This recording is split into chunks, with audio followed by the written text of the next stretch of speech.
प्रभु यीशु मसीह के नाम में आप सभी का स्वागत है और सभी को सलाम। और आज हम एक ऐसे विषय की ओर आगे बढ़ेंगे और देखेंगे। और जो मेरा विषय है आज का वो है व्यक्तिगत प्रार्थना।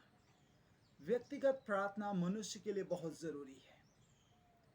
दानियल 6 अध्याय और 10 वचन में परमेश्वर के वचन में वहाँ पर भी दानियल व्यक्तिगत रूप से परमेश्वर से खुदा के साथ में मिलता है। और व्यक्तिगत प्रार्थना का जो अर्थ है वो ये है कि हम प्रभु के साथ में प्रभु की उपस्थिति में बैठकर उसके वचन पर ध्यान करते हैं और हमारे जीवित परमेश्वर से बातें करना, यह है व्यक्तिगत प्रार्थना। यदि ये हमारे जीवन में है तो हमारे लिए, हमारे परिवार के लिए, हमारे आस-पास पड़ोस के लोगों के लिए भी एक आशीष का कारण ठहर सकता है। दानियल के जीवन में व्यक्तिगत प्रार्थना का बहुत ही महत्व था और बाइबल बताती है कि वो दिन में 3 बार प्रार्थना करता था। व्यक्तिगत प्रार्थना, परमेश्वर के साथ में मुलाकात, परमेश्वर के साथ में बातें, परमेश्वर के साथ संगति करता था और ये उसके लिए एक आशीष का कारण ठहरा।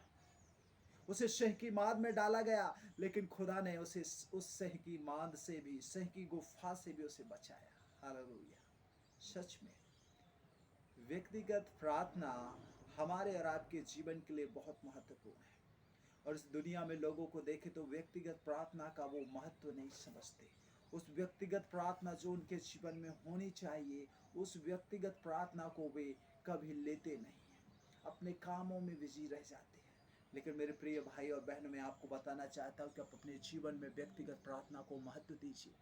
प्रभु से आप इस संसार की सारी बातों को छोड़कर, त्याग कर, आप कुछ समय, कुछ क्षण, कुछ पल आप अपने जीवित खुदा के साथ बिताइए। और जब आप उस जीवित खुदा के साथ में आप बातचीत करेंगे, उससे बोलेंगे, अपने सारी परेशानियों को उसके सम्मुख रखेंगे, वो आपकी सारी परेशानियों को सुनेगा, वो आपको सांत्वना देगा। बाइबल बताती है कि मैं तुम्हें अपनी शांति दिया जाता हूँ, जैसे संसार के लोग देते हैं वैसे नहीं, लेकिन अनंत काल की शांति वो हमें देना चाहता है। मेरे प्रिय भाई और बहनों, मैं आपको बताना चाहता हूँ, आप मनुष्य की ओर न ताकें, आप व्यक्तिगत प्रार्थना करें, मनुष्य से पाने की अपेक्षा न करें, आप परमेश्वर की ओर ध्यान दें, क्योंकि व्यक्तिगत प्रार्थना के बहुत सारे लाभ हैं।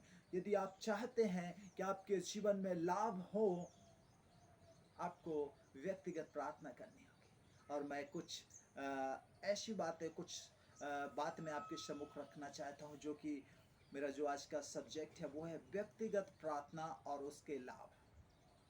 तो व्यक्तिगत प्रार्थना वह समय है जिसमें हम अपने प्रभु के साथ में संसार की सारी बातों को त्याग कर, छोड़कर प्रभु के साथ में उसके वचन में, प्रार्थना में समय बिताते हैं।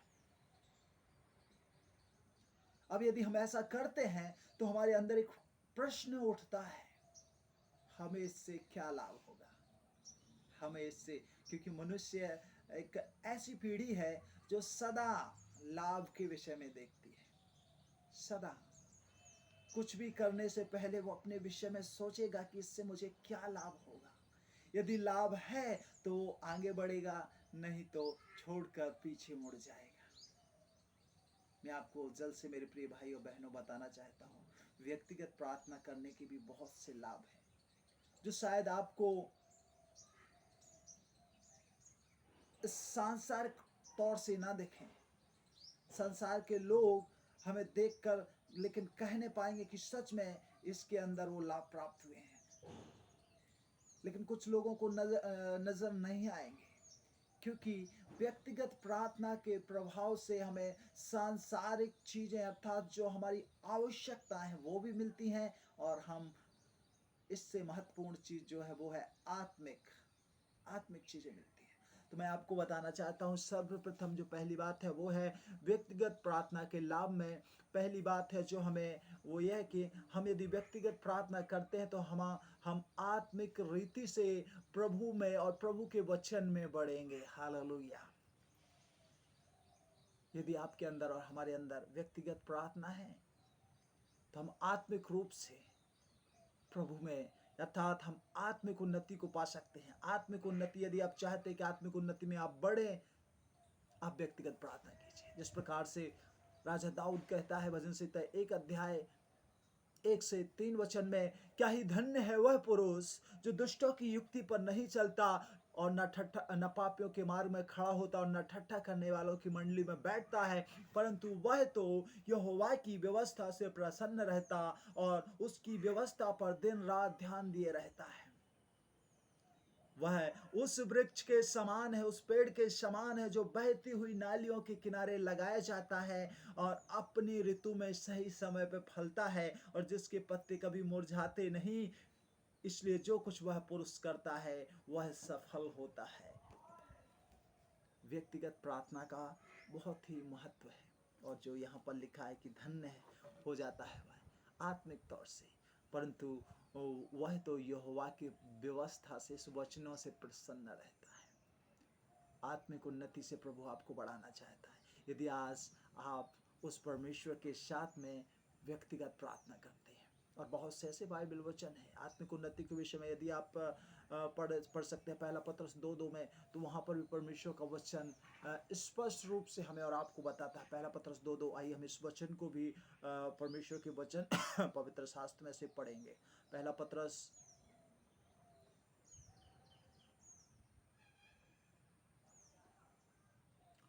और 2 अध्याय 2 वचन,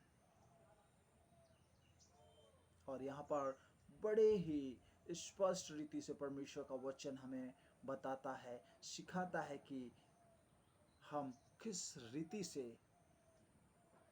आत्मिक उन्नति में यदि हमें बढ़ना है, यदि हमें प्रभु की संगति में, प्रभु की महिमा में, प्रभु में आगे बढ़ना है, तो हमें क्या करना ज़रूरी है। क्योंकि पहला पत्रस और उसका 2 अध्याय और 2 वचन में लिखा है कि नए जन्मे हुए बच्चे की नाई निर्मल आत्मिक दूध की लालसा करो। और आत्मिक दूध आपको व्यक्तिगत प्रार्थना के द्वारा ही मिलेगा। यदि आप चाहें कि संसार से मिले तो कदापि नहीं। आपको यदि व्यक्तिगत यदि आपको आत्मिक निर्मल दूध यदि पाना है, उसकी लालसा करना है, तो आपको उसके पास जाना होगा, व्यक्तिगत रूप से उससे मिलना होगा, उससे मांगना होगा, उसकी बातों को सुनना होगा और उसे अपने सारी बातों को उसके सम्मुख प्रकट करना होगा। इसीलिए आगे लिखता है, लालसा करो ताकि उसके द्वारा उद्धार पाने के लिए तुम बढ़ते जाओ। उद्धार पाने के लिए हमें सांसारिक रूप से बढ़ने की आवश्यकता नहीं है, लेकिन उद्धार पाने के लिए, अनंत जीवन पाने के लिए हमें और आपको